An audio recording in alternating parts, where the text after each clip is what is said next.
जी, बिस्मिल्लाहिर्रहमानिर्रहीम। चलें बेटा स्टार्ट करते हैं। आवाज़ अगर क्लियर ना आ रही हो, कोई क्वेश्चन हो, कोई प्रॉब्लम हो तो प्लीज़ चैट में पूछ लीजिएगा बेटा, ठीक है। हम स्टार्ट कर लेते हैं। चैट का ऑप्शन सबके पास शो हो रहा होगा, ठीक है। और कोई प्रॉब्लम हो, कोई क्वेश्चन हो तो साथ साथ पूछ लीजिएगा, या आवाज़ में कोई इशू आ जाए तो मुझे चैट पे फ़ौरन से बता दीजिएगा, ठीक है। अच्छा, हाँ बेटा, मैं अभी माइक की परमिशंस भी ऑन कर देता हूँ थोड़ी देर तक, ठीक है, जब मैं क्वेश्चंस लेना शुरू करूँगा। अच्छा देखिए, आज की क्लास का हमारा टॉपिक है लूप्स या आइटरेशंस, जो हम तकरीबन सारे सेक्शंस में पढ़ चुके हैं। आप सबके सेक्शंस में लूप्स का टॉपिक, आइटरेशंस का टॉपिक जो है वो कंप्लीट हो चुका है, ठीक है। मैं ज़रा स्क्रीन अपनी शेयर कर लूँ,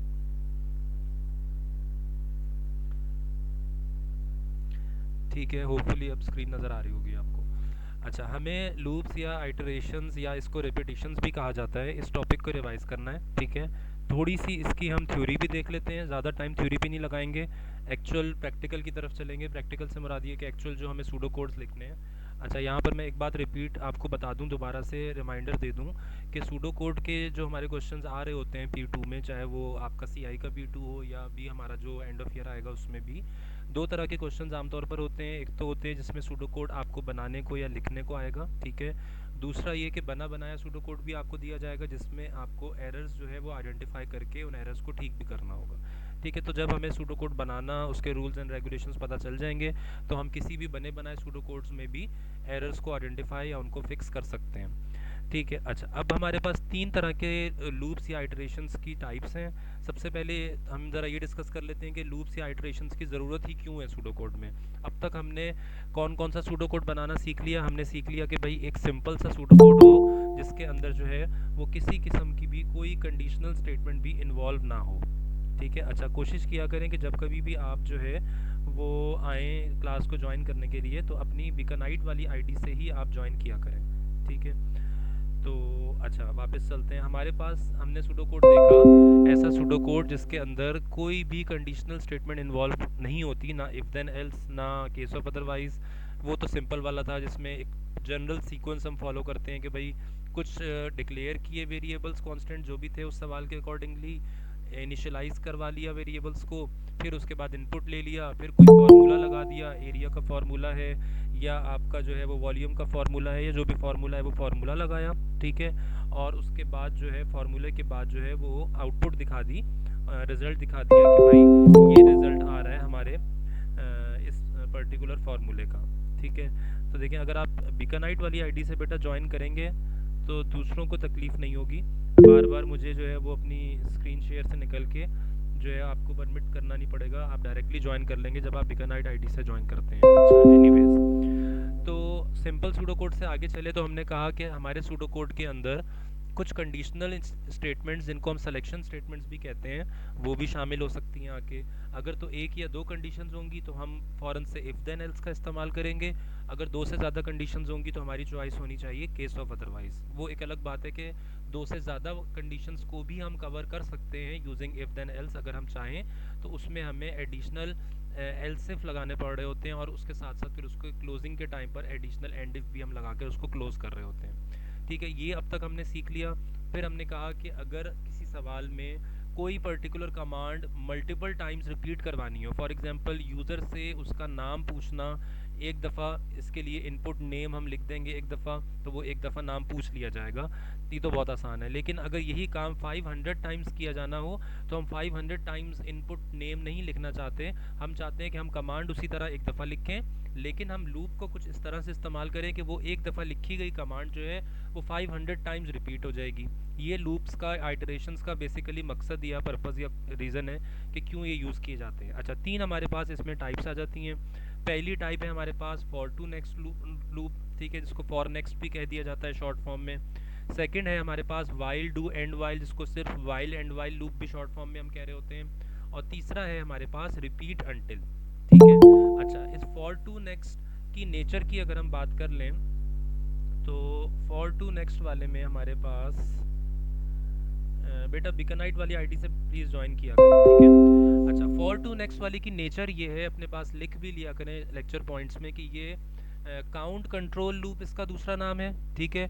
और जब कभी भी we are told with specific number of repetitions, जब हमें बता दिया जाएगा कि कोई पर्टिकुलर काम इतनी दफ़ा ही करो, for example 10 times, 20 times, 50 time, 1000 times, तो हमारी आइडियल चॉइस होगी इन तीनों लूप्स की टाइप्स में से कि हम फॉर टू नेक्स्ट लूप इस्तेमाल कर लें। जब जब हमें साफ साफ बता दिया जाएगा सवाल में कि how many number of times you need to repeat any particular task और कमांड, तो हमारी चॉइस होगी फॉर टू नेक्स्ट। अलबत्ता वाइल, डू एंड वाइल या रिपीट एंड अनटिल की अगर हम बात करें तो इनमें कंडीशंस आ जाती हैं। वाइल, डू एंड वाइल को प्री कंडीशन लूप इसीलिए कहा जाता है क्योंकि इसमें हम स्टार्टिंग में कंडीशन लगाते हैं, जो आगे अभी हम सूडो कोड बनाते वक्त देख भी लोगे आप लोग। और रिपीट अनटिल को पोस्ट कंडीशन इसलिए कहा जाता है क्योंकि हम इसमें बाद में कंडीशंस लगा रहे होते हैं, यानी पहले सूडो कोड आ जाता है, उसके बाद जो है वो हमारे पास कंडीशन आ रही होती है। कुछ इसका जनरल सा एक थ्योरेटिकल ये चीज़ पड़ी हुई है आपके पास नोट्स में कि फॉर टू नेक्स्ट में हमेशा ये बात याद रखनी है आपने कि आपने एक काउंट नाम का एक वेरिएबल इंट्रोड्यूस करवाना है, ठीक है। काउंट नाम के वेरिएबल का पर्पस क्या होगा? It will keep and it will maintain account के भाई गिनती आपकी, आपने जो काम भी करना था स्पेसिफाइड नंबर ऑफ टाइम्स, वो कितने से शुरू हो रहा है और कहाँ तक जाके ख़त्म हो रहा है। क्या 1 से शुरू होकर 10 पे ख़त्म हो रहा है, या फॉर एग्जांपल 0 से शुरू होकर 9 पर ख़त्म कर रहे हो आप उसको, वो आपकी मर्ज़ी है। अगर आपने फॉर एग्जांपल 10 टाइम्स कोई काम करना है तो इनिशियल, जिसको यहाँ पे लोअर भी लिखा हुआ है, अगर आप लोअर बाउंड्री या इनिशियल बाउंड्री की बात करो तो आप 0 से भी शुरू करवा सकते हो, आप 1 से भी शुरू करवा सकते हो। फाइनल या हायर बाउंड्री जहाँ तक आपने लेकर जाना है, यानी जहाँ तक आपका वो काउंट पूरा हो रहा है, जो भी सवाल में मेंशन था कि 10 दफ़ा ये काम रिपीट कर दो। अगर मैं 0 से शुरू कर रहा हूँ तो मैं 9 तक लिखूंगा, ठीक है, क्योंकि 0 से 9 तक मेरी 10 एंट्रीज पूरी हो जाएंगी। अगर मैं अपने काउंट को 1 से शुरू करवा रहा हूँ तो मैं 1 से लेके 10 लिख रहा हूँ, क्योंकि 1 से 10 इंक्लूडिंग 1 एंड इंक्लूडिंग 10 मेरी 10 की गिनती, 10 का काउंट पूरा हो रहा होगा। और काउंट का वेरिएबल जो है वो हर दफ़ा इंक्रीमेंट बाय 1 हो रहा होता है। अच्छा, अब चलते हैं इसकी एक प्रैक्टिकल एग्जांपल देख लेते हैं। अदर देन जो हमने क्लास में किया था उसके अलावा एक एग्जांपल देख लेते हैं फॉर लूप की, कि अगर हमारे पास एक फॉर लूप का एक सवाल आ जाए बनाने के लिए तो उसको ज़रा हम देख लेते हैं। इसका सवाल भी पढ़ लेते हैं पहले। इसका सवाल मैं निकाल लेता हूँ जी। पहले ज़रा सवाल देखते हैं इसका, फॉर लूप का हम कौन सा सवाल करने वाले हैं जी। ये जो एग्जाम्पल 5 आपको नज़र आ रही है स्क्रीन पर, होपफुली सबको नज़र आ रही होगी।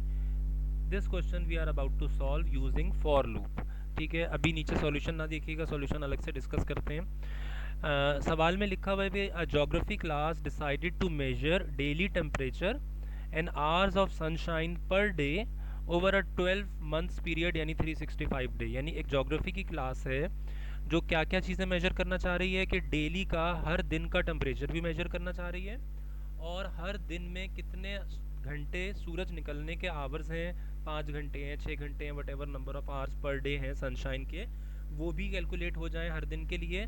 और ये सारे काम रिपीट हो जाएं फॉर 365 डेज़, यानी पूरे साल के लिए। साल में 365 दिन होते हैं, 365 डेज़ होते हैं। तो एक जोग्राफी क्लास ने चाहा कि वो 365 डेज़ के लिए हर हर दिन के लिए दो चीज़ें नोट कर लें, रिकॉर्ड कर लें। एक तो हर दिन का टेम्परेचर, और हर दिन में कितने घंटे सूरज निकला, ये दोनों काम हो जाएं फॉर 365 डेज़, ठीक है।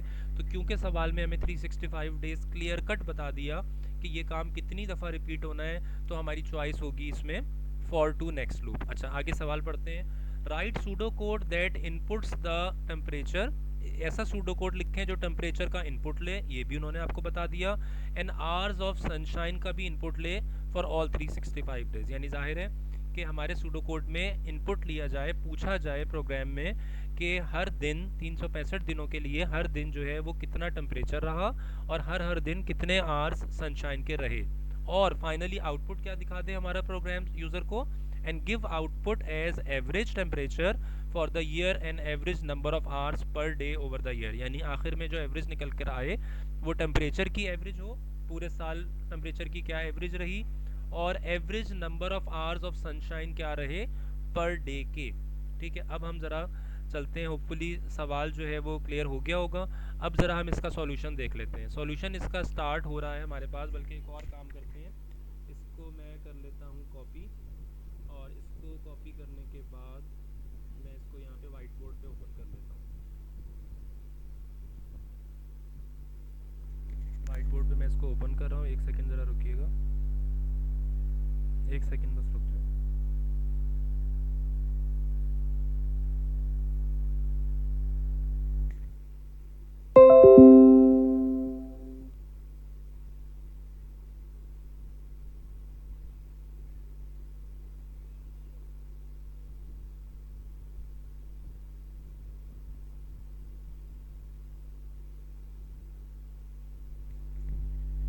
जी बेटा, अब हमने इस सवाल के सॉल्यूशन को यहाँ पे रख लिया, ठीक है। अब इसके बारे में ज़रा डिटेल में बात कर लेते हैं, ठीक है। सबसे पहले ज़रा देखिएगा कि यहाँ पे हमारे पास ये जो स्टेप किया सॉल्यूशन जहाँ पे लिखा हुआ है, ये हमारी आ गई इनिशियलाइजेशन, ठीक है। ये है हमारी इनिशियलाइजेशन, ठीक है। अच्छा, इनिशियलाइजेशन क्या होती है? अगर किसी को याद नहीं रहा, भूल गए हैं, तो मैं दोबारा बता दूं। इनिशियलाइजेशन उस स्टेप को कहते हैं जिसमें हम अपने मैथमेटिकल वैल्यूज़ जिन वेरिएबल्स में आके स्टोर होनी होती हैं उनको इनिशियल या स्टार्टिंग वैल्यूज़ बता रहे होते हैं, ठीक है।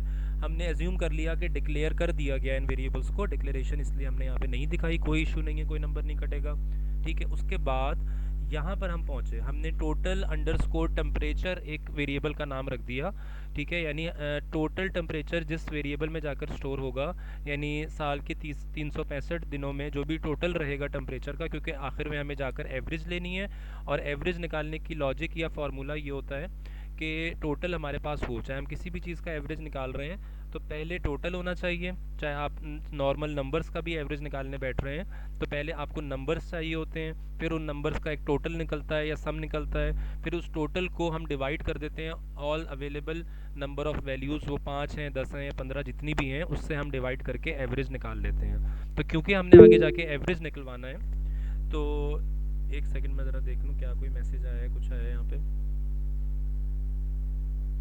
अच्छा, अभी मैं क्वेश्चंस ले लेता हूँ, मैं थोड़ा सा इसको एक्सप्लेन कर दूँ, फिर मैं आगे जाके क्वेश्चंस लेता हूँ, ठीक है। तो यहाँ पर क्योंकि हमने टोटल निकालना था इसका टेम्परेचर का, तो हमने एक वेरिएबल डिक्लेयर कर दिया जिसका नाम हमने रख दिया टोटल अंडरस्कोर टेम्परेचर, ठीक है। याद रहे कि वेरिएबल के नेम के अंदर जो है वो हम गैप या स्पेस नहीं दे सकते। अगर दो वर्ड्स आने हों तो दोनों के नामों के बीच में, दोनों वर्ड्स के बीच में हम अंडरस्कोर भी लगा सकते हैं, या दोनों को विदाउट गैप लिखें और दोनों के फर्स्ट लेटर को कैपिटल कर दें, आप ये भी कर सकते हैं। तो हमने पहला वेरिएबल यहाँ पर डिक्लेयर कर दिया और उस वेरिएबल का नाम रख दिया टोटल अंडरस्कोर टेम्परेचर, ठीक है।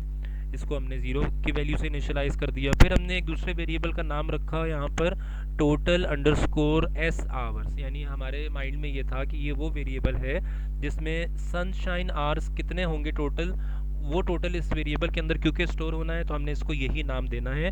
याद नहीं रखें कि वेरिएबल नेमिंग का रूल क्या होता है कि हमें मीनिंगफुल नेम देने हैं और रिलेटेबल नेम देने हैं। जैसे ग्रैंड टेस्ट के एक सवाल में, प्रोडक्ट वाले सवाल में, अक्सर बच्चों ने प्रोडक्ट के लिए वेरिएबल डिक्लेयर या और इनिशियलाइज कर दिया और आगे फार्मूला में यूज़ भी कर दिया सम या टोटल के नाम का, तो उस पर नंबर कटे, वो रॉन्ग हुआ। क्यों? क्योंकि हमें रिलेटेबल और मीनिंगफुल नाम रखना होता है। अगर प्रोडक्ट का सवाल था तो वेरिएबल नेम प्रोडक्ट होना चाहिए था, अगर वॉल्यूम का सवाल आता है तो उसके लिए वेरिएबल नेम वॉल्यूम होना चाहिए था। तो ये एक वेरिएबल है जिसमें टोटल सनशाइन आवर्स आके स्टोर होंगे, इसलिए इसका नाम रख देना मुनासिब है टोटल अंडरस्कोर सनशाइन आवर्स, ठीक है। ये बात हो गई हमारे पास। फिर उसके बाद आगे चलते हैं हम, यहाँ पे फिर हमने बता दिया, अब ये फॉर जो हमने यहाँ पे लिखा, ठीक है, ये क्या है? ये है स्टार्ट ऑफ लूप है हमारा। यहाँ से हमारा जो है वो लूप हमारा स्टार्ट हो रहा है, फॉर से स्टार्ट हो गया हमारे पास लूप। एक सेकंड ज़रा रुक जाइएगा, मैं पेन सेलेक्ट कर लूँ। फॉर से हमने स्टार्ट कर देना है यहाँ पे लूप अपना। एक सेकंड रुकिए ज़रा, वापस आ जाऊँ इधर।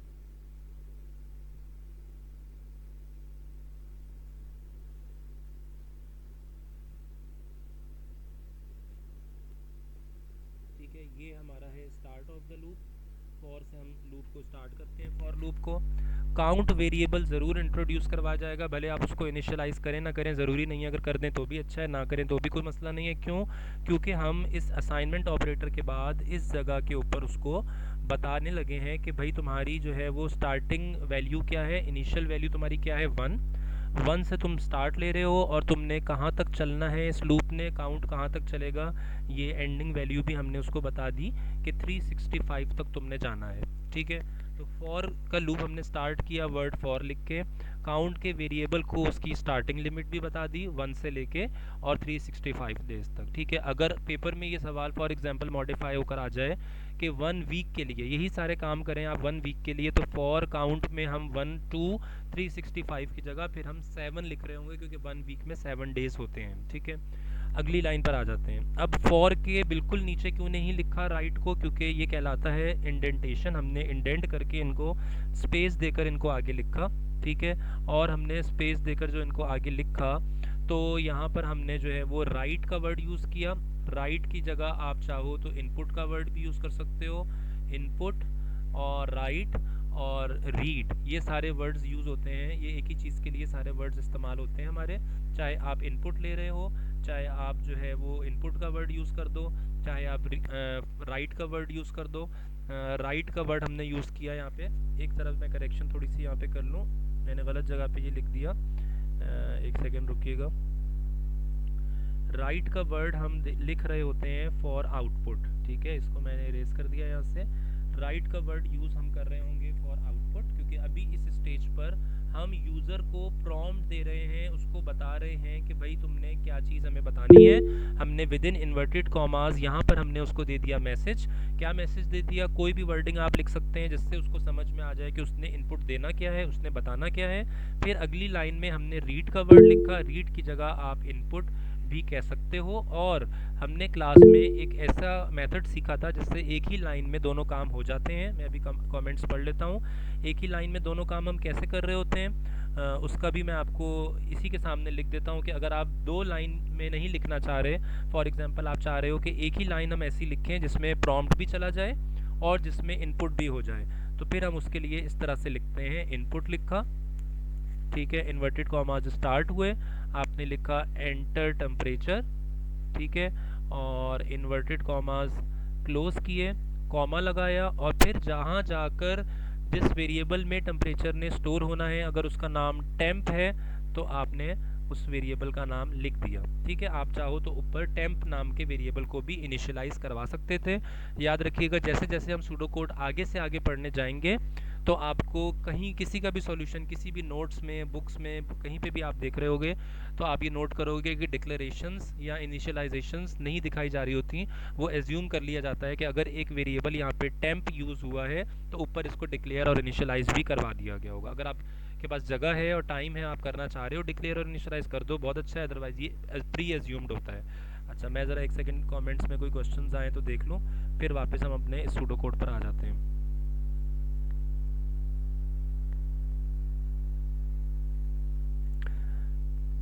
Sir how do we know which type of iteration loop to use. जी, मैंने अभी इसका शुरू में जवाब दिया कि जब कभी भी आपको सवाल में क्लियर कट तरीके से ये मेंशन होगा कि आपने कोई काम एक ख़ास नंबर ऑफ टाइम्स तक रिपीट करना है, जैसे इस सवाल में मेंशन था कि 365 डेज़ का टेम्परेचर का और सनशाइन आवर्स का इनपुट लिया जाना है, तो क्योंकि एक ख़ास क्वांटिटी, एक स्पेसिफिक क्वांटिटी मेंशन थी 365 डेज़, तो हमारी आइडियल चॉइस होगी इसमें फॉर टू नेक्स्ट लूप।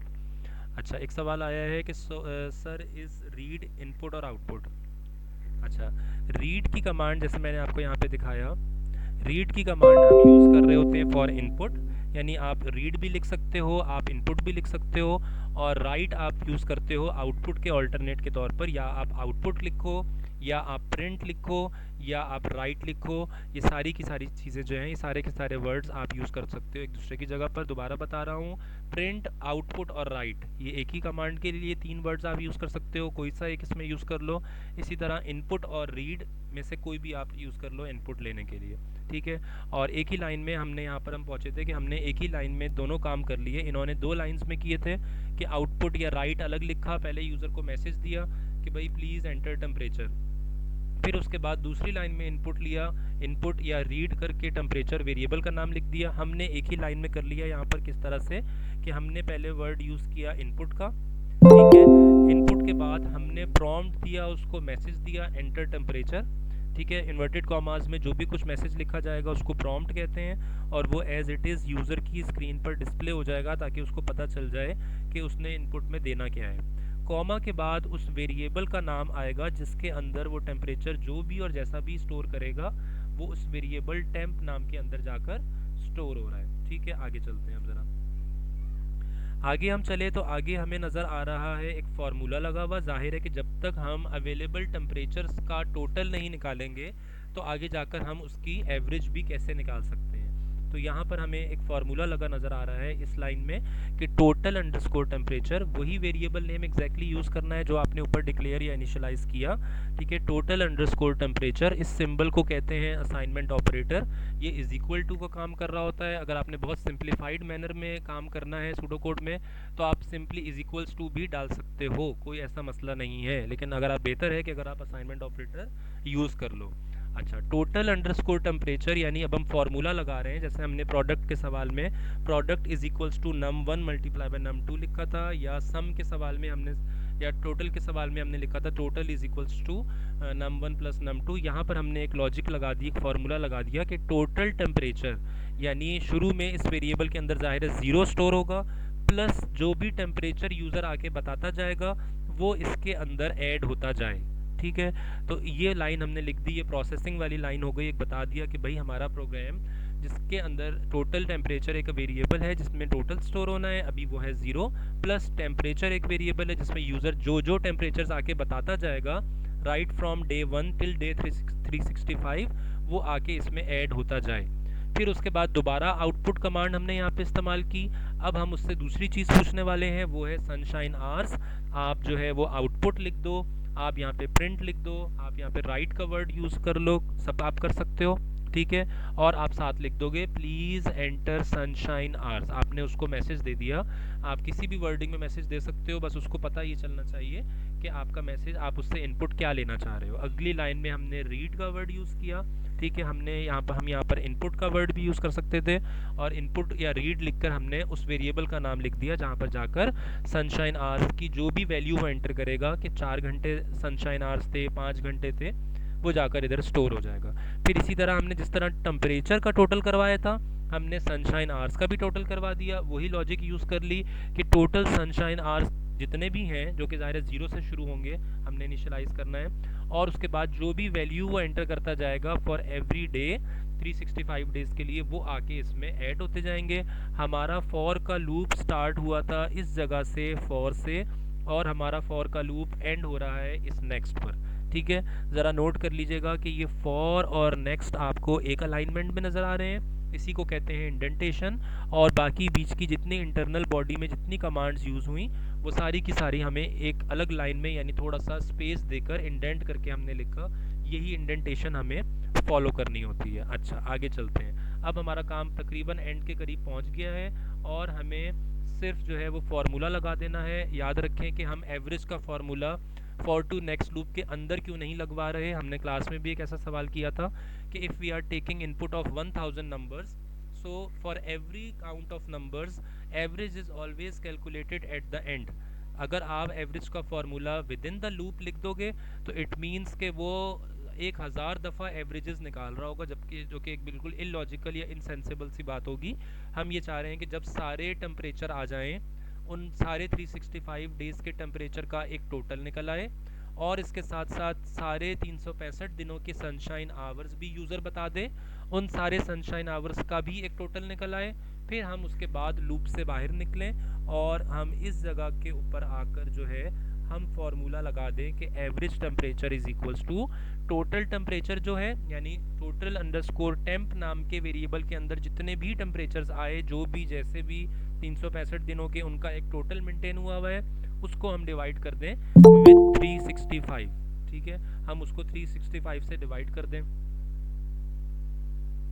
अच्छा, एक सेकंड ज़रा रुकें, कुछ और बच्चे जो हैं अभी आ रहे हैं, उनको ऐड कर दूं। तो सबसे मैं ये कहूँगा कि आप जो है बेटा प्लीज़ कोशिश किया करें कि आप ज्वाइन करें क्लास को बिकनाइट आईडी से अपनी ना। अच्छा, मैं क्वेश्चंस अभी लेता हूँ बेटा, थोड़ा सा मुझे टाइम दीजिएगा। एक सेकंड में ज़रा आपकी अटेंडेंस का भी रिकॉर्ड ले लूँ, स्क्रीनशॉट ले लूँ, फिर मैं वापस चलता हूँ। अच्छा, तो हम आ जाते हैं यहाँ पर। हम एक ऐसा सवाल कर रहे हैं, जो लोग लेट ज्वाइन कर रहे हैं उनके लिए मैं बता दूं। सवाल की सिचुएशन ये थी कि फॉर 365 डेज़ यूज़र से हर दिन का टेम्परेचर भी पूछ लिया जाए, और फॉर 365 डेज़ यूज़र से हर दिन कितने सनशाइन आवर्स रहे उसका भी एक नंबर पूछ लिया जाए और आखिर में उनकी एवरेज भी निकल आए। ठीक है, तो जल्दी से इसका मैं एक रिकैप दे दूं। जिन्होंने लेट ज्वाइन किया, हमने इनिशियलाइज़ कर दिया टोटल अंडरस्कोर टेम्परेचर, जिसमें टेम्परेचर्स का टोटल जाके स्टोर होगा। Zero initial value starting value दे दी। टोटल अंडरस्कोर सनशाइन आवर्स एक नाम रख दिया वेरिएबल का, जिसमें हमारे पास स्टोर हो जाएगा एक जितने भी सनशाइन आवर्स होंगे उनकी वैल्यू। ठीक है, उसके बाद फॉर का लूप, फॉर से हमारा स्टार्ट हुआ और फिर काउंट को हमने बता दिया कि तुमने 1 से लेके 365 डेज तक रिपीट होना है। ठीक है, स्टार्टिंग और एंडिंग वैल्यू बता दी काउंट के वेरिएबल को। राइट मैसेज लिखा, राइट की जगह आप आउटपुट भी यूज़ कर सकते हो। राइट या आउटपुट लिख के आपने मैसेज दे दिया प्लीज़ एंटर टेम्परेचर। अगली लाइन में रीड या आप इनपुट का वर्ड लिख के उस वेरिएबल का नाम लिख सकते हो जिसमें जाकर टेम्परेचर की वैल्यू जो भी यूज़र एंटर करेगा वो आके स्टोर हो जाए। अगर आपने यूँ नहीं लिखना दो अलग अलग लाइंस पे, तो आप इस तरह से लिख लो, input inverted commas start enter temperature inverted commas close comma then the name of variable in which the value of temperature will be saved. जब टेम्परेचर्स आ गए हमारे पास, फिर हमने टोटल का फॉर्मूला लगा दिया, total underscore temp will be equal to total underscore temp plus temperature, यानी जितने भी टोटल टेम्परेचर्स जो कि स्टार्टिंग में ज़ीरो होंगे प्लस वो टेम्प वेरिएबल के अंदर जितने भी टेम्परेचर की वैल्यूज़ 365 डेज़ के लिए बताता जाएगा उनको हमने ऐड करवा दिया। फिर हमने इसी तरह दोबारा से आउटपुट दिया, क्योंकि हमें दूसरी चीज़ क्या इनपुट लेनी थी, सनशाइन आवर्स। चाहे आप यूँ दो लाइनों में इनपुट ले लो या आप इस तरह से एक लाइन में भी इनपुट ले सकते हो कि आपने लिखा इनपुट इन्वर्टेड कॉमास स्टार्ट हुए, आपने लिखा कि एंटर सनशाइन आवर्स, किसी भी वर्डिंग में आपने यूँ लिख लिया सनशाइन आवर्स। ठीक है, इन्वर्टेड कॉमास जब क्लोज होंगे उसके बाद आ जाएगा उस वेरिएबल का नाम जो कि हमने रखा था एस आवर्स। ठीक है, तो यूँ भी आप एक लाइन में इनपुट लेना चाहो दो की जगह तो आप यूँ भी, जिसमें आप प्रॉम्प्ट एक साथ ही लिख देते हो। नेक्स्ट के ऊपर जाकर हमारा ये फॉर नेक्स्ट का लूप ख़त्म हो गया यहाँ पर। फिर हमने एक फार्मूला लगाया कि भाई एवरेज ऑफ टेम्परेचर कैसे निकले। Average temperature will be equal to जो भी टोटल टेम्परेचर्स निकल कर आए 365 डेज़ के, उसको डिवाइड कर दो नंबर 365 के साथ, क्योंकि टोटल 365 दिन होते हैं एक साल में। ठीक है, फिर उसके बाद हमने एवरेज निकलवाना चाहा सनशाइन आवर्स का। हमने कह दिया भाई इसके अभी जो टोटल था सनशाइन आवर्स का फॉर 365 डेज़, उसकी जो भी वैल्यू थी उसको भी 365 से आप डिवाइड कर दो।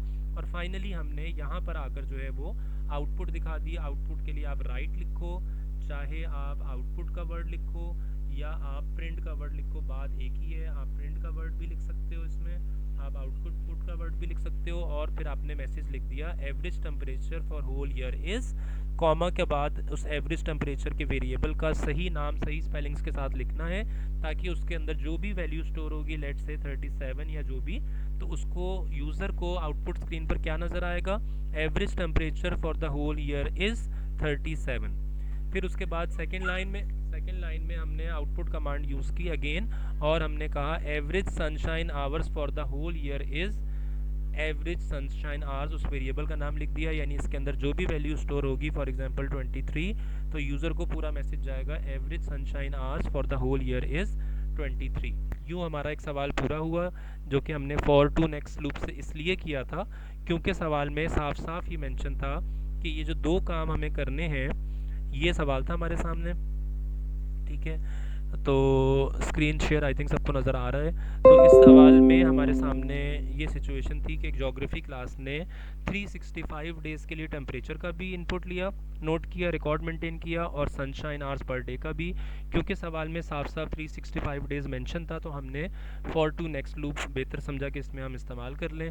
और फाइनली हमारा टारगेट ये था कि 365 डेज़ के लिए हर दिन के लिए टेम्परेचर का भी इनपुट लें, सवाल में खुद ही बताया था, और हर दिन का सनशाइन आवर्स भी पूछ लें यूज़र से, और फाइनली उसको इन दोनों चीज़ों की एवरेज भी हम निकाल कर दे दें। अब पहले मुझे आप क्वेश्चंस पूछ लें, अगर फॉर टू नेक्स्ट लूप से रिलेटेड कोई क्वेश्चंस है तो बेटा पूछ लें, फिर हम आगे जो है while do and while loop की तरफ चलते हैं। मैं माइक का ऑप्शन जो है वो ऑन कर देता हूँ। जी बेटा, कोई क्वेश्चंस है तो माइक को अनम्यूट करके बारी बारी पूछ लें, या चैट में लिख के पूछना चाहें तो चैट में पूछ लें।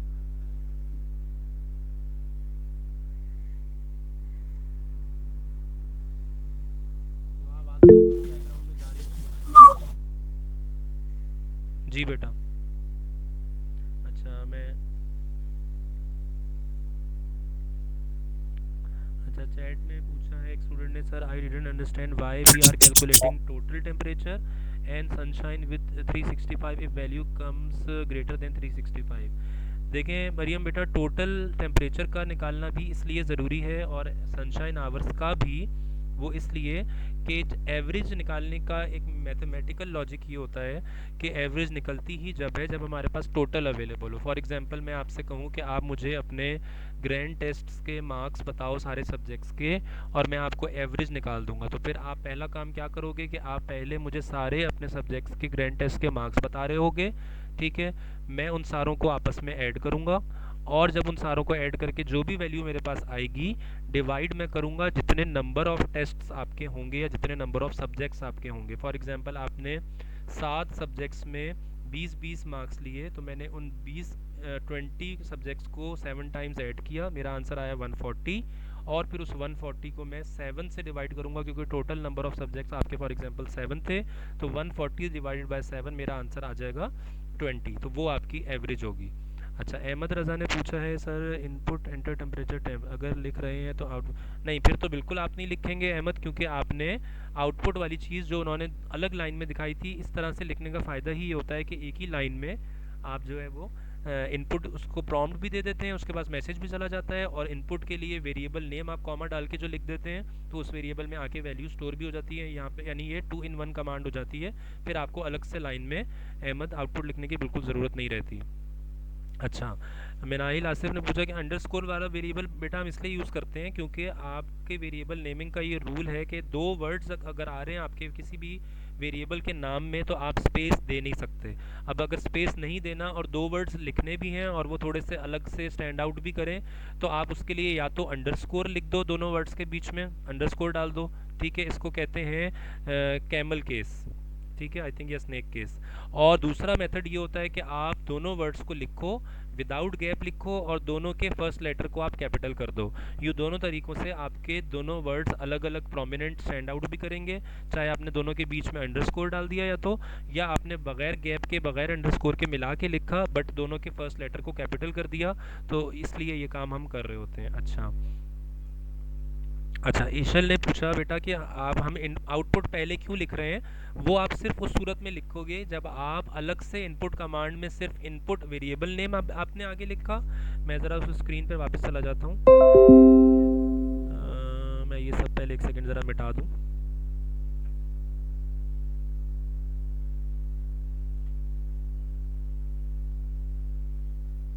देखो, जो अलग से हम इनपुट लिख रहे हैं ना, उसकी ज़रूरत जब होती है जब आप इस तरह से लिख रहे हो कि पहले आपने यहाँ पर आउटपुट दिया इस जगह के ऊपर, ठीक है, कि आउटपुट या राइट या प्रिंट आपने लिखा कि प्लीज़ एंटर सनशाइन आवर्स, फिर अलग लाइन में आपने रीड या इनपुट उस वेरिएबल का नाम लिख दिया। लेकिन अगर आप इस अंदाज में लिखो इनपुट लो के पहले आपने लिखा इनपुट, यही इसी कमांड को मैं कह रहा था कि 2 in 1 है, इसमें आपने इनपुट के बाद इन्वर्टेड कॉमास में उसको मैसेज दे दिया, ठीक है। फॉर एग्जांपल एंटर टेम्परेचर है या जो भी मैसेज है, एग्जांपल दे रहा हूँ, इन्वर्टेड कॉमास क्लोज किए, कॉमा लगाया, और कॉमा के बाद आपने जो है वो कॉमा के बाद आपने कॉमा लगाने के बाद ये ऑप्शन खुल गया मेरे पास वालिद सा,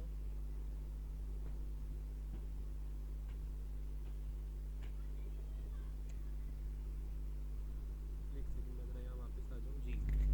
तो इस सिनेरियो में अगर हम जो है वो इनपुट के बाद हमने with in inverted commas message दिया यहाँ पर एंटर टेम्परेचर, और कॉमा के बाद हम उस वेरिएबल का नाम लिख देते हैं टेम्प, यानी एक ही लाइन के अंदर मैसेज या प्रॉम्प्ट भी चला गया, कॉमा के बाद उस वेरिएबल का नाम लिख दिया, तो इट मीन्स के इस वेरिएबल टेम्प नाम के अंदर वो डाटा आके वो वैल्यू आके स्टोर भी हो जाएगी। अगर आप इस तरह लिख रहे हो, फिर आपको जो है बिल्कुल भी 2 अलग लाइंस में आउटपुट और इनपुट कमांड लिखने की ज़रूरत नहीं है। अच्छा भाई, और कोई क्वेश्चन मेरे ख्याल में यहाँ पर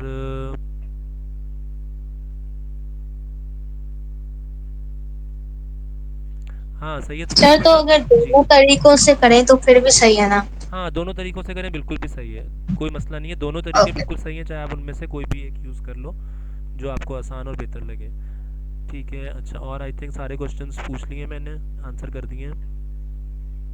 चलें, अब इट मीन्स के कोई मसला नहीं रह गया यहाँ पर हमारे फॉर टू नेक्स्ट लूप में, और अब हम आगे चलते हैं अपने वाइल एंड वाइल लूप की तरफ। ठीक है, उससे पहले थोड़ी सी थ्योरेटिकल बातें जो हैं वो ज़रा देख लें। तो हमने कहा कि this repetition statement is used when we don't know how many times an instruction और set of instruction is to be repeated. जबकि फॉर टू नेक्स्ट में क्या था कि we were very clear about the number of repetitions and we were always told in the question कि ये specific value है 365 days हैं, या 10 नंबर है, या 10 टाइम्स है, 15 टाइम्स है, 1000 टाइम्स है। जब कभी भी हमें क्लियर कट एक वैल्यू बता दी जाए सवाल में, so our ideal choice to be used is for to next loop. और जब हमें क्लियर कट अंदाज में नहीं पता हो, वी डोंट नो, जैसा यहाँ लिखा, how many times and instructions और set of instructions to be repeated, then we have to use while do and while. लेकिन इसके बारे में ज़रा कुछ बातें और याद रखने की ये हैं कि the loop is repeated until a condition is true and halted when the condition is false। यानी हम जो इस लूप को प्री कंडीशन लूप भी कह रहे हैं, यानी इसके शुरुआत में कंडीशन आती है, जैसे आप अभी एक सवाल में देखोगे या क्लास में जो हमने किया था 1000 नंबर्स का इनपुट लेने वाला, तो वहाँ पर हम शुरू में कंडीशन लगा देते थे कि while count is less than 1000। अगर वो कंडीशन ट्रू होती थी, यानी अगर अभी काउंट 1000 पर नहीं पहुंचा, तो फिर आगे वाली लाइंस रिपीट होती थी कि हाँ भाई इनपुट ले लो, सम निकाल दो, और फिर लूप से बाहर निकल के एवरेज ले लो। और वो जब तक रिपीट होता रहेगा जब तक कि वो कंडीशन ट्रू होती रहेगी। जैसे ही वो कंडीशन फॉल्स होगी वो ख़त्म हो जाएगा। अच्छा, condition is tested at the beginning of the loop, इसीलिए इस लूप को नाम प्री कंडीशन लूप का भी लोग दे रहे होते हैं। The statements instructions between do and end while keywords are repeated। do और end while keywords के बीच में जो भी statements होंगी वो repeat हो रही होंगी। अब मैं आपके सामने ज़रा एक सवाल इसका एक निकाल लेता हूँ जो हम solve करेंगे। और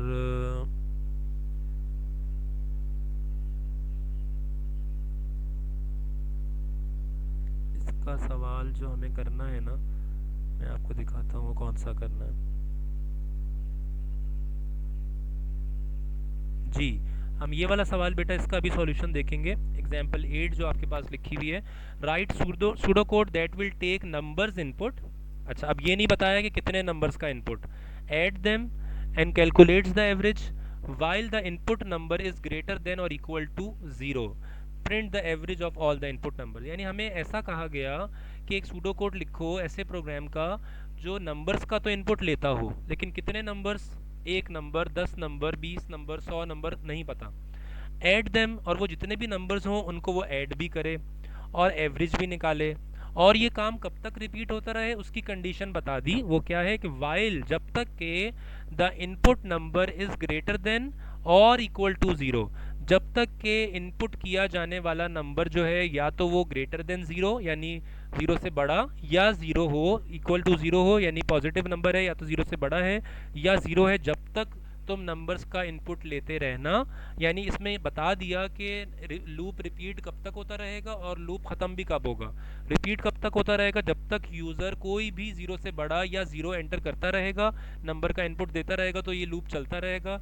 जैसे ही यूज़र ने कोई भी पहला नंबर नेगेटिव वाला एंटर किया, यानी 0 से छोटा नंबर एंटर करेगा नेगेटिव वाला, तो लूप वहीं पर हमारा एंड हो जाएगा। अब हम ज़रा इसकी एक एग्जाम्पल देख ले, इसका एक सॉल्यूशन देख लेते हैं। हाँ। सवाल आई थिंक सबको क्लियर हो गया होगा। पहले अगर सवाल में कोई कंफ्यूजन है बेटा तो पूछ लें। जी बेटा, अनम्यूट करके पूछ लें।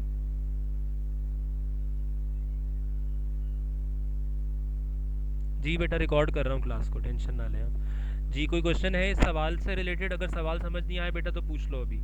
मैं दोबारा से एक दफ़ा सवाल पढ़ देता हूँ कि write pseudo code that will take in numbers input.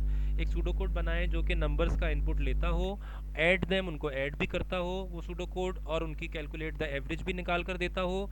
कब तक करता रहे, कब तक नंबर्स का इनपुट लेता रहे और उनको ऐड करके उनकी एवरेज निकालता रहे, जब तक के नंबर जो है वो एंटर किया गया नंबर, इनपुट दिया गया नंबर ग्रेटर देन और इक्वल टू 0 रहे, तो ये लूप चलता रहे।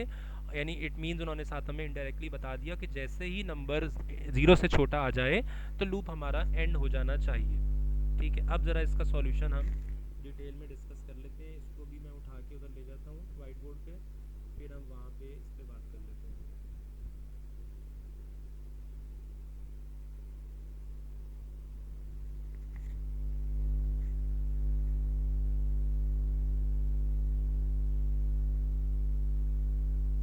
जी बेटा, ये सॉल्यूशन अब हमारे सामने है, इसको मैं थोड़ा सा बड़ा कर लूँ। ठीक है, ये है हमारे सामने।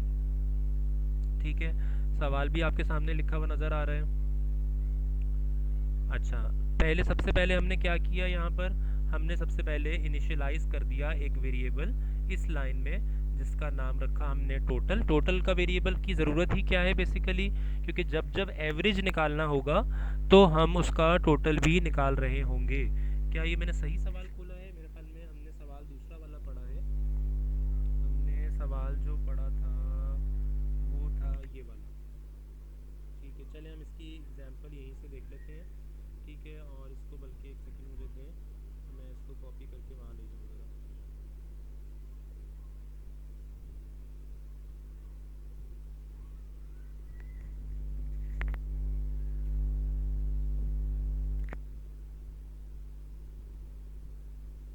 हमने एग्जाम्पल 8 अभी क्योंकि डिस्कस की है, तो मैं इसी को वहाँ पे ले जाता हूँ वाइट बोर्ड पर, और इसको हम फिर कर लेते हैं स्टार्ट।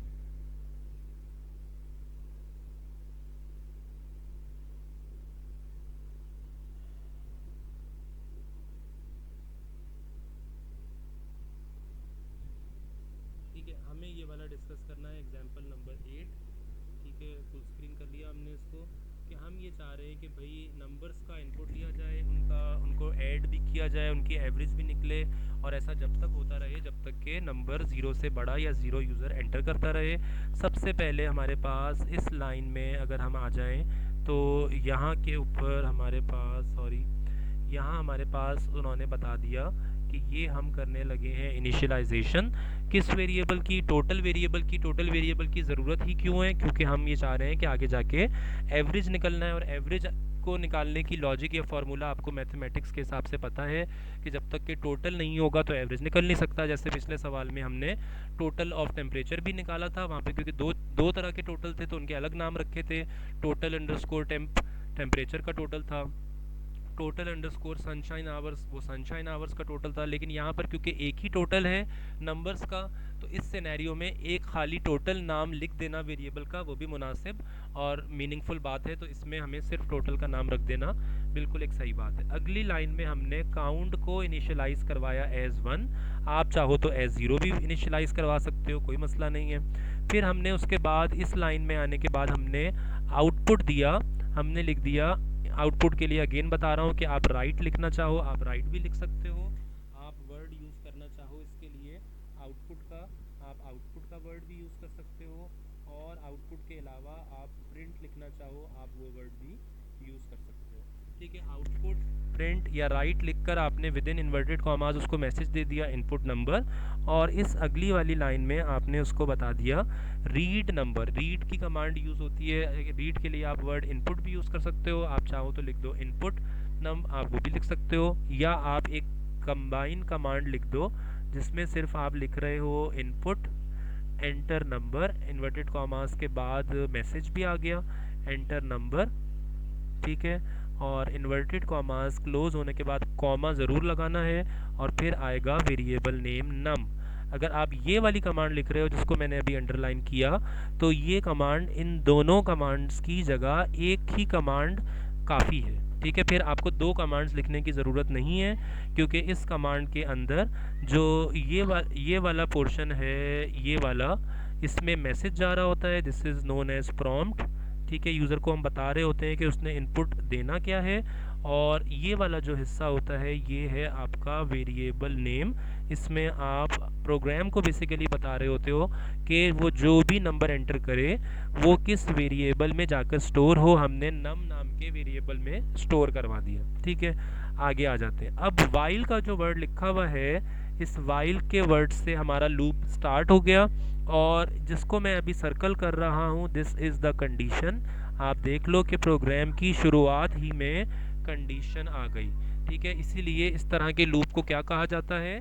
प्री कंडीशन लूप, यानी लूप की स्टार्टिंग में ही पहले कंडीशन का चेक आ गया। कंडीशन का चेक क्या आ गया? क्या नंबर ग्रेटर देन और इक्वल टू 0 है, यानी हमारा टारगेट ये था कि हमें यूज़र से वो नंबर का इनपुट चाहिए जो या 0 हो या 0 से बड़ा। इसलिए बिल्कुल मुनासिब है कि हमने यहाँ पर ये वाली कंडीशन लगा दी कि नंबर इज़ ग्रेटर देन और इक्वल टू 0। ठीक है, थ्योरी में हमने क्या पढ़ा था कि वाइल लूप जब तक चलता रहता है जब तक कि कंडीशन ट्रू होती रहे। अब अगर यूज़र पहला नंबर एंटर करेगा जो कि ज़ीरो हो या ज़ीरो से बड़ा, तो ये लूप आगे बढ़ेगा। फ़र्ज़ कर लें यूज़र ने पहला नंबर ही माइनस की कोई वैल्यू डाल दी, इट मीन्स कि शुरुआत होने से ही पहले लूप ख़त्म हो जाएगा। और इसीलिए वाइल लूप को कहा जाता है कि ये लूप जो है वो स्टार्ट होने से पहले भी एक भी दफ़ा ना चले, ऐसा पॉसिबल बिल्कुल है वाइल लूप के लिए। ये लेक्चर पॉइंट में लिख लें या ये आपके नोट्स में भी मैंने लिखवाया हुआ है। ठीक है, तो वाइल लूप के लिए ये बिल्कुल पॉसिबल है कि ये एक भी दफ़ा ना चले। मैंने आपको बता दिया ऐसा कब और कैसे हो सकता है, क्योंकि इसमें कंडीशन चेक पहले है इस जगह के ऊपर। तो अगर नंबर पहला ही उसने ज़ीरो से बड़ा या ज़ीरो ना एंटर किया बल्कि कोई नेगेटिव नंबर एंटर कर दिया, तो इट मीन्स क्या होगा कि ये लूप यहीं पे एंड वाइल हो जाएगा, ख़त्म हो जाएगा। और जो भी एवरेज निकलनी होगी, अगर तो निकलनी होगी तो आ जाएगी, अदरवाइज़ नहीं। हाँ, अलबत्ता पहला नंबर उसने अगर दिया ज़ीरो या ज़ीरो से बड़ा, तो ये सारा कुछ आगे होगा जो डू और एंड वाइल के बीच में लिखा हुआ है। फिर जब तक ये लूप चलता रहेगा, जब तक कि वो नंबर ज़ीरो या ज़ीरो से बड़े कोई भी नंबर डालता रहे, ठीक है, ये लूप रिपीट होता रहेगा। अच्छा, कंडीशन चेक आ गया यहाँ पर। डू का कीवर्ड आता है वाइल लूप में। डू के बाद डू का मकसद क्या होता है कि अगर ये कंडीशन ये वाली जो है वो ट्रू है, अगर तो ये कंडीशन ट्रू हो रही है, तो ये सारे काम जो है ये कर दो। डू मीन्स इन सारी कमांड्स को रिपीट कर दो एक दफ़ा फिर से। टोटल हो गया कि टोटल में शुरू में हमने कहा था कि टोटल इज़ ज़ीरो। ज़ीरो में नंबर ऐड कर दो, वो जो भी उसने एंटर किया है, वो 2 है, 5 है, 10 है, 1 मिलियन है, वो नंबर इस तरह से टोटल भी मेंटेन होता रहेगा। फिर रीड यानी इनपुट ले लो नंबर का। रीड कमांड मीन्स इनपुट ले लो नंबर का, ठीक है। और फिर काउंट को भी हम इंक्रीमेंट बाय 1 करवा रहे हैं, क्योंकि काउंट एक तरह का वो वेरिएबल है जिसमें गिनती चल रही होती है, वो हमेशा इंक्रीमेंट बाय 1, उसमें एक एक का इजाफा हो रहा होता है। और एंड वाइल से हमारा लूप एंड हो रहा है। और लूप के बाहर अगेन हम एवरेज का फॉर्मूला इस जगह पे यूज़ करेंगे। वही लॉजिक है कि टोटल को डिवाइड कर दो, जितने भी काउंट में वैल्यूज़ हैं, वो चाहे 50 वैल्यूज़ आई हैं। अब हमें नहीं पता ना कि यूज़र कब तक नेगेटिव नंबर नहीं एंटर करेगा। माइट भी वो दो नंबर ज़ीरो या ज़ीरो से बड़े डाल दे और तीसरा नंबर वो डाल दे नेगेटिव वाला, लूप वहाँ पे जाकर एंड हो जाएगा। तो फिर काउंट की वैल्यू होगी 2, तो जो भी टोटल होगा वो भी काउंट में जो वैल्यू होगी 2 या 3 या 7 या 53, उससे डिवाइड होके एवरेज निकाल के हमें दे रहा होगा। और फाइनली हम राइट या आउटपुट या प्रिंट कमांड से आउटपुट दे रहे हैं। ये मैसेज चला गया द एवरेज इज़, और एवरेज वेरिएबल के अंदर जो भी वैल्यू है 76 है, 83 है, वो वैल्यू नज़र आ रही होगी। ठीक है, इस कोड को अच्छी तरह से देख लें। हमने इनिशियलाइज कर दिया टोटल का वेरिएबल, काउंट का वेरिएबल इनिशियलाइज किया, आउटपुट में उसको मैसेज दिया कि क्या उसने बताना है, इनपुट में उसको नंबर लिख दिया, चाहे आप उसकी जगह ये कॉमन एक कमांड यूज़ कर लो। फिर उसके बाद वाइल का लूप स्टार्ट होते ही कंडीशन आ गई। मैं इस सारे को ज़रा अब इरेज कर दूँ। ठीक है, काफ़ी कुछ यहाँ पे गड़बड़ हो गया है। ठीक है, तो हमने यहाँ के ऊपर जो है वो यहाँ हमने इनपुट लिखा था। ठीक है, चाहे तो आप ये कॉमन एक कमांड यूज़ कर दो इन दो कमांड्स की जगह। फिर वाइल का लूप स्टार्ट हुआ इस वाइल के वर्ड से। ये आ गई कंडीशन जिसको मैंने अभी अंडरलाइन किया, नम इज़ ग्रेटर देन और इक्वल टू ज़ीरो। सबसे पहले लूप के स्टार्ट होते ही कंडीशन का चेक किया जा रहा है। अगर कंडीशन ट्रू निकली यानी उसने ज़ीरो या ज़ीरो से बड़ा कोई भी नंबर एंटर किया, तो डू मीन्स के फिर ये वाली, अगर ऊपर ये कंडीशन ट्रू हुई है तो इन सारी कमांड्स को रिपीट कर दो। और एंड वाइल जो है वो एंड ऑफ लूप होता है। लूप के ख़त्म होने के बाद एवरेज निकालना मुनासिब है, ताकि जो भी टोटल निकल कर आया, काउंट जहाँ तक भी गया हमें नहीं पता, वो तो ज़ाहिर है जितने भी नंबर्स वो होंगे उससे डिवाइड कर देंगे। और फाइनली आउटपुट हम इस लाइन को लिख के दे देंगे। अब ज़रा मैं आपके क्वेश्चंस ले लूँ। वाइल लूप से रिलेटेड जितने क्वेश्चंस हैं बेटा, लिख के पूछना चाहें मर्जी है लिख के पूछ लें, या अनम्यूट करके पूछना चाहें तो अनम्यूट करके पूछ लें।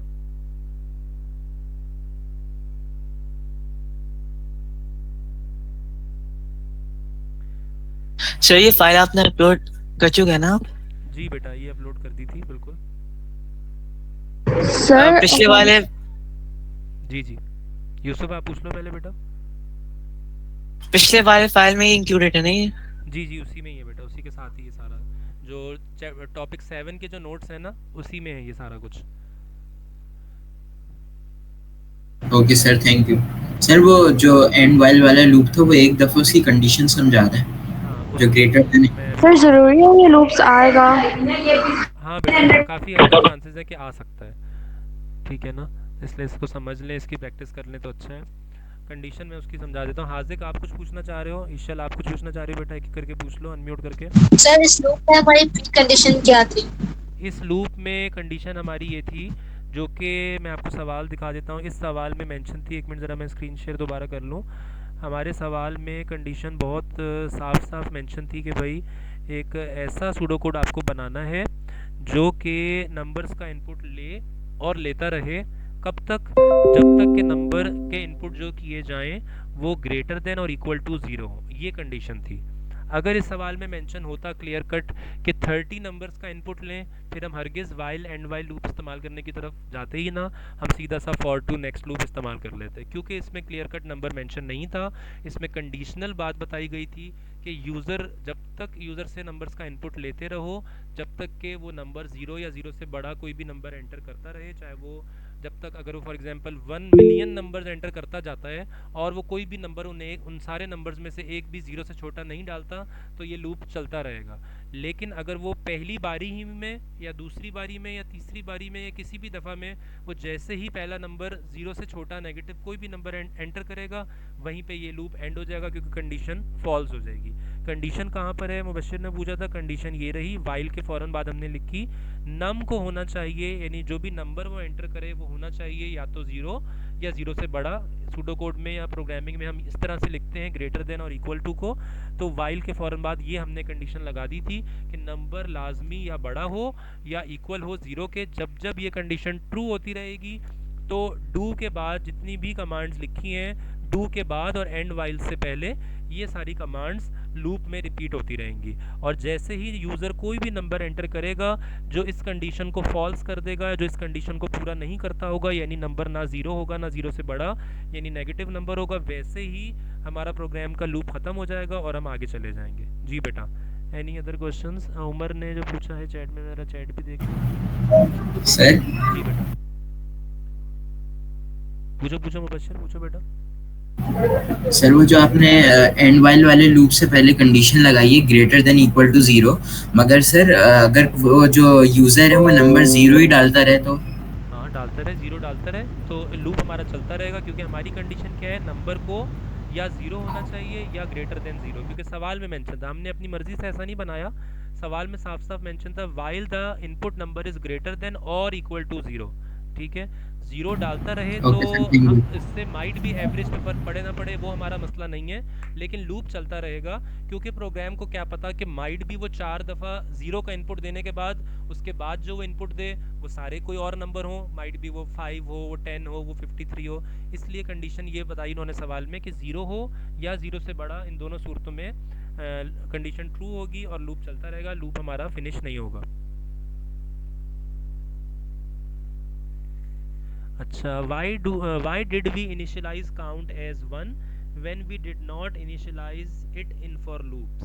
अच्छा, ये मैंने क्लास में भी बताया था कि किसी भी सवाल में, चाहे वो फॉर लूप का सवाल हो या वाइल का सवाल हो, आप अपने किसी भी वेरिएबल को 0 से भी इनिशियलाइज़ कर सकते हो और 1 से भी इनिशियलाइज़ कर सकते हो। It's totally up to you, इससे कोई फ़र्क नहीं पड़ेगा, बस कंडीशन को फिर आपको उसके हिसाब से लेना पड़ेगा।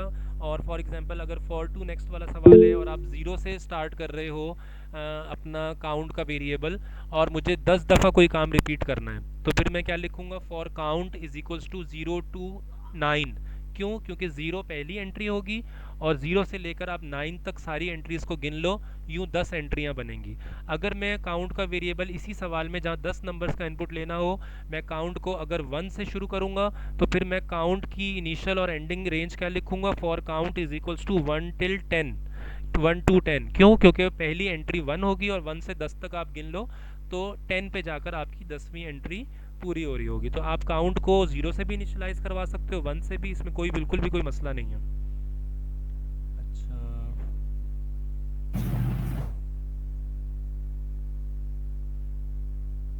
जी सर बेटा, अगर हम काउंट को 1 से करें तो उसका क्या मतलब है? काउंट को 1 से अगर करें तो उसका क्या मतलब है? अच्छा, एक मैं आपको फॉर लूप का एक सवाल बना के दिखा देता हूँ ताकि आपको ये कन्फ्यूजन बच्चों को ज़रा दूर हो जाए। कि हम देख लेते हैं कि एक सवाल है जिसमें हमें ये टास्क दिया गया कि आप जो है वो 10 नंबर्स का इनपुट ले लो। ठीक है, इसको हम किस तरह से, मैंने फॉर एग्जांपल यहाँ पे मैंने बना दिया, मैं यहाँ पे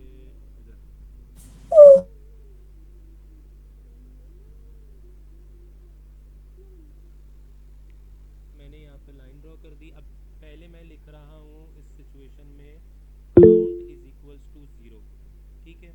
इधर मैं लिख रहा हूँ काउंट इज इक्वल्स टू 1। याद रहे ये सवाल कौन सा है, जिसमें कहा जा रहा है कि 10 नंबर्स का इनपुट ले लें। सवाल में क्लियर कट बता दिया, write a pseudo code for a program which take input of 10 numbers. अब काउंट को 0 और काउंट को 1 रखने से क्या फ़र्क आ जाता है वो देख लें कि फॉर लूप मैंने इधर भी स्टार्ट किया, फॉर लूप मैंने इस तरह भी स्टार्ट किया। काउंट में मैं लिखूंगा कुछ और। अगर मैं 0 से स्टार्ट कर रहा हूँ तो मैं यहाँ पे लिखूंगा, सॉरी काउंट में नहीं, for count is equals to, मुझे यहाँ पर फिर लिखना पड़ेगा, फिर यहाँ पे 1 नहीं आएगा, फिर यहाँ पर क्या आ जाएगा 0। एक सेकेंड, ये मैंने लाइन डाल दी यहाँ पे, 0 2 9। और ज़रा इधर देखिएगा, अगर मैंने काउंट को इनिशियलाइज करवाया था एज 1 तो मैं लिखूंगा for count is equals to 1 2 10। ऐसा क्यों है? इधर हम कह रहे हैं 0 to 9, इधर हम कह रहे हैं 1 to 10। ऐसा इसलिए है क्योंकि इधर काउंट की गिनती शुरू हो रही है 0 से, तो 0 से 9 तक आप ज़रा काउंट कर लो, 0 1 2 3 4 5 6 7 8 9, ठीक है।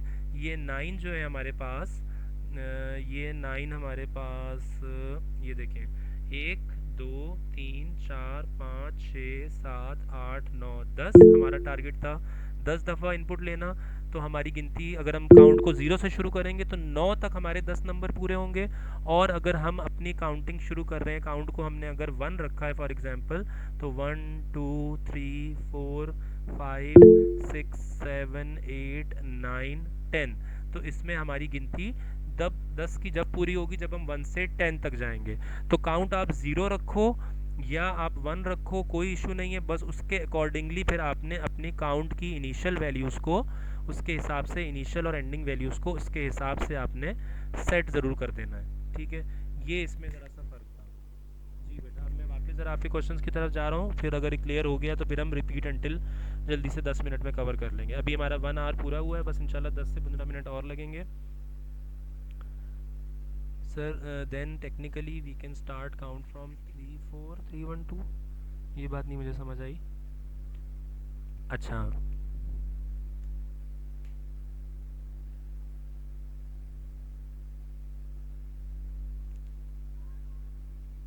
अच्छा, अभी जो बच्चे चैट में जो है ना वो डाल रहे हैं जो कोड, ये आप सूडो कोड नहीं डाल रहे बेटा, ये आप प्रोग्रामिंग स्टेटमेंट यानी आप कोडिंग डाल रहे हो, तो बच्चों को कंफ्यूज ना करो। हम अभी राइट नाउ हम सूडो कोड पढ़ रहे हैं। थोड़ा सा फ़र्क आ जाता है जब आप पाइथन में जाके लिखते हो, चाहे आप चैट जीपीटी से बनवा रहे हो, कोई मसला नहीं, अच्छी बात है, या आप खुद भी बना रहे हो, तो पाइथन में कुछ कमांड्स का थोड़ा सा फ़र्क आ जाता है। वो फ़र्क अभी हम नहीं पढ़ रहे, वो हम 10 में जाके पढ़ेंगे, ठीक है। चलो अब हम रिपीट अंटिल पे चलते हैं जल्दी से, काफ़ी देर हो रही है, फिर हम रिपीट अंटिल पे ज़रा आप चलते हैं। अच्छा, रिपीट अंटिल की थ्योरी में कुछ बातें अगर देखनी है तो ज़रा सी कुछ देख लेते हैं। It is a repetition statement that is used when we don't know how many times an instruction और set of instructions is to be repeated.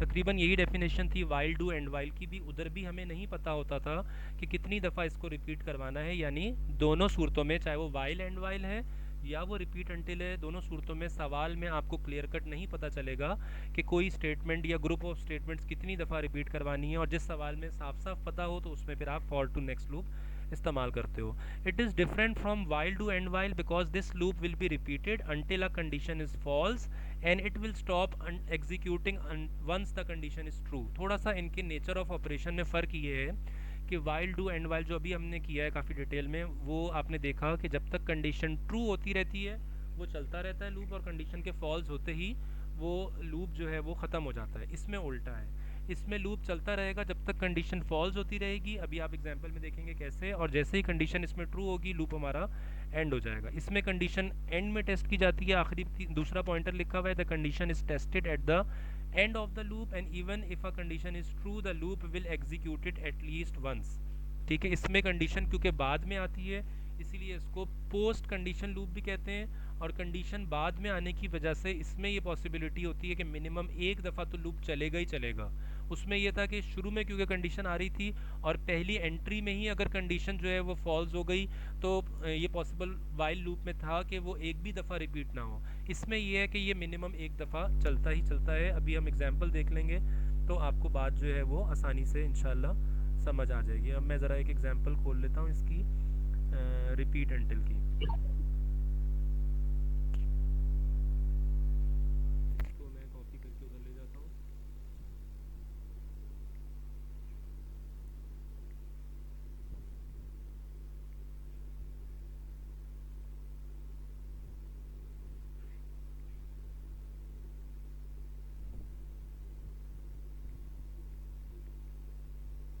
जी बेटा, ये हमारे पास सवाल है, इसको थोड़ा सा अभी मैं जूम इन कर लेता हूँ। ये हमारे पास सवाल है, writes the pseudo code that will take numbers as input. ठीक है, अगेन नहीं बताया हुआ कि भाई कब तक इनपुट लिया जाए, बस ये बताया हुआ एक सूडो कोड ऐसे प्रोग्राम का बनाए जो कि नंबर्स का इनपुट ले, ऐड कर दे उनको और उनका give the total as output, और आउटपुट में टोटल उनका दिखा दे। The loop will continue until 0 is given as input, यानी ये लूप कब तक चलता रहेगा, जब तक कि 0 इनपुट ना दे दिया जाए। अच्छा, अब इसमें ज़रा हम देख लेते हैं जल्दी जल्दी इसका कि हमने क्या यहाँ पे इनिशियलाइज़ किया। ज़ाहिर है टोटल आखिर में एक निकाल के देना है, तो टोटल का एक वेरिएबल हमने इनिशियलाइज़ कर दिया है 0। रिपीट के वर्ड से हमारा लूप यहाँ से स्टार्ट हो गया, this is the starting of loop. Loop यहाँ से स्टार्ट हुआ रिपीट के वर्ड से, और कंडीशन आ रही है इस जगह पर आखिर में जाकर, दिस इज़ कंडीशन। ठीक है, इसीलिए इसको पोस्ट कंडीशन कहा जाता है, क्योंकि कंडीशन का चेक इसमें मौजूद होता है बाद में या आखिर में। रिपीट के बाद जो कमांड्स रिपीट होनी थी वो आ गई, क्या क्या, राइट या output, enter a number two add, फिर उसके बाद रीड या इनपुट क्या नंबर, और टोटल का फॉर्मूला लगा दिया टोटल प्लस नम। ये काम, ये तीनों कमांड्स कब तक होती रहे, जब तक कि ये कंडीशन ट्रू ना हो जाए, यानी नंबर 0 ना आ जाए।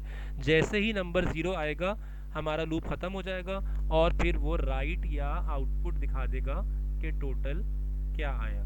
अगर इसी सवाल को मैं राइट साइड पर, अगर हम फ़र्ज़ कर लें कि हमें इसी सवाल को वाइल लूप से करना होता, तो हम कैसे करते। इनिशियलाइजेशन वगैरह नहीं लिख रहा, मैं लिखता वाइल। वाइल के बाद मैंने लिख देता हूँ यहाँ पर, एक सेकेंड रुकिएगा।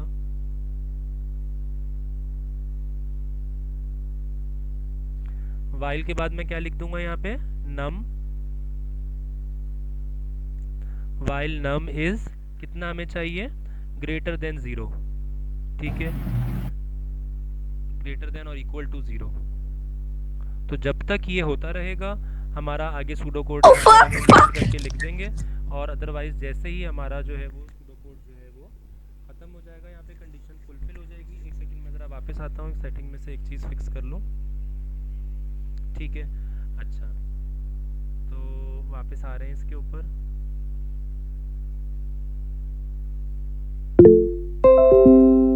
जी बेटा, तो दोबारा से अगर किसी को कोई कन्फ्यूजन है तो पूछ लें। रिपीट अंटिल में हमने कहा कि ये पोस्ट कंडीशन लूप है, कंडीशन बाद में आएगी, पहले जो सूडो कोड आना है वो हम लिख देंगे। टोटल से हमने इसको इनिशियलाइज किया। ठीक है, मैं ये दोबारा से मिटा देता हूँ इसको, कन्फ्यूजन अगर हो रहा है इसकी वजह से, तो हमने इसको, ये भी मैं मिटा रहा हूँ यहाँ से। जी, हमारा सूडो कोड शुरू हो रहा है यहाँ से, इनिशियलाइजेशन आ गई, total is equals to 0। Repeat के कीवर्ड से हमारा रिपीट अंटिल लूप स्टार्ट हो रहा है। इन दो कमांड्स की जगह अगर आप वही बात अगेन के इनपुट एक ही कमांड में लेना चाहो तो आप इस तरह से लिख सकते हो। इनपुट आपने कहा कि enter a number two add. ठीक है, ये मैसेज दे दिया, इन्वर्टेड कॉमास इस मैसेज के बाद क्लोज हो गए, कॉमा डाल के वेरिएबल नेम आ गया, जिस वेरिएबल के अंदर एंटर किया गया नंबर जाके स्टोर हो जाएगा। ठीक है, फिर टोटल का फॉर्मूला आ गया, यानी टोटल जो कि स्टार्टिंग में इस जगह पर हमने कहा इनिशियलाइज कर दिया कि 0 है, तो उसमें नंबर आके ऐड हो जाए, यानी जो भी यूज़र नंबर एंटर करेगा उसकी मर्जी। और ये सारे काम कब तक होते रहें, जब तक कि नंबर इज़ 0। ठीक है, जैसे ही नंबर 0 आएगा यानी ये कंडीशन ट्रू हो जाएगी, हमारा लूप एंड हो गया।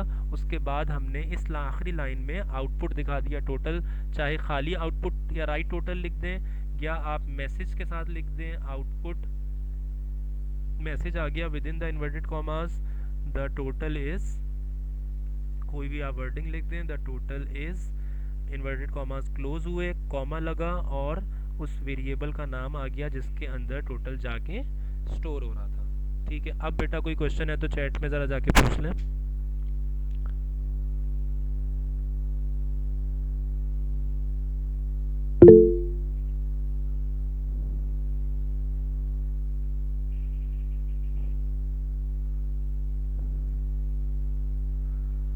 जी आयजा बेटा आप कुछ पूछना चाह रही हो तो पूछ लो, चैट में आके पूछ लो।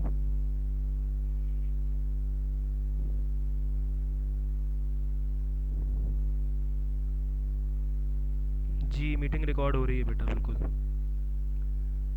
Any questions regarding repeat until, या अगर रिपीट अंटिल क्लियर है, फॉर टू नेक्स्ट या while to end while loop में से कुछ पूछना है तो उसके हवाले से पूछ लें। अच्छा, जिस किसी को बेटा अगर कोई आप कोडिंग की स्टेज तक चले गए हो तो उनको मैं कहूँगा कि यहाँ चैट में मैसेज ना करें, आपके ग्रुप में मेरा नंबर व्हाट्सएप का मौजूद है। आप मुझे इस क्लास के बाद जब कभी आपको टाइम मिले आप मुझे व्हाट्सएप पे वो कोड भेज दीजिएगा, वो मैं आपको आराम से देख के बता दूंगा कि कोड ठीक है नहीं है, क्या उसमें करेक्शंस हैं। क्योंकि अभी हम यहाँ पर सूडो कोड को डिस्कस कर रहे हैं, हम कोडिंग को या प्रोग्रामिंग स्टेटमेंट जो कि टेक्निकल नाम है कोडिंग का, हम उसको डिस्कस नहीं कर रहे, तो उसमें हमारा टाइम भी ज़ाया होगा और जो बच्चे मुश्किल अभी सूडो कोड ही सीखने लग रहे हैं उनको वो और ज़्यादा कन्फ्यूजन्स हो जाएंगी। तो इन तीनों तरह के लूप्स के सूडो कोड में कोई मसला है तो बेटा पूछ लो। जी अली नकवी बेटा पूछो, आप कुछ पूछना चाह रहे हो, आपने हैंड रेस की है। ठीक है आरिस कामरान आप मैसेज कर देना। और अब्दुल्ला उमर बेटा अब तक हमने देखो पढ़ा सिर्फ सूडो कोड ही है। हाँ अगर जिन बच्चों को ये तीनों तरह के लूप्स क्लियर हो गए हैं और वो जाना चाहें, बिल्कुल क्लास में एंड कर रहा हूँ, आप जा सकते हो। अलबत्ता जो रुक के कुछ पूछना चाह रहे हैं, किसी भी तरह के तीनों लूप्स में से कोई कन्फ्यूजन है तो वो रुक के पूछ सकते हैं।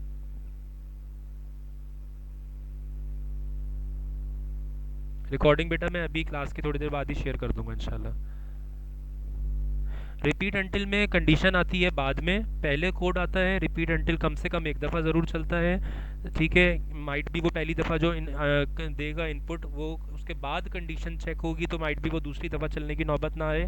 लेकिन वाइल डू एंड वाइल में कंडीशन क्योंकि शुरू में है तो वो ऐसा भी पॉसिबल है कि वाइल वाला लूप जो है वो एक भी दफ़ा ना चले, क्योंकि अगर उसने पहली दफ़ा ही कंडीशन के अगेंस्ट इनपुट दे दिया तो वो एक दफ़ा भी लूप रिपीट नहीं होगा। तो वाइल एंड वाइल को इसलिए प्री कंडीशन कहते हैं, कंडीशन शुरू में चेक होती है, कंडीशन अगर ट्रू हो गई तो वाइल एंड वाइल लूप आगे जाके चलता है।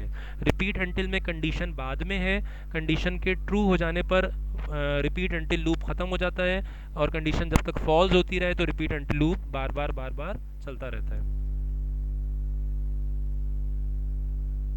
जी बेटा और कोई क्वेश्चंस हैं? अगर जिनके क्वेश्चंस नहीं है क्लियर हो गया दे कैन लीव। बाकी जिनके क्वेश्चंस हैं अगर चैट पे लिख के पूछना चाहें तो पूछ लें, या व्हाट्सएप पे मुझे वॉइस मैसेज कर दीजिएगा, फिर मैं आराम से बता दूंगा, ठीक है।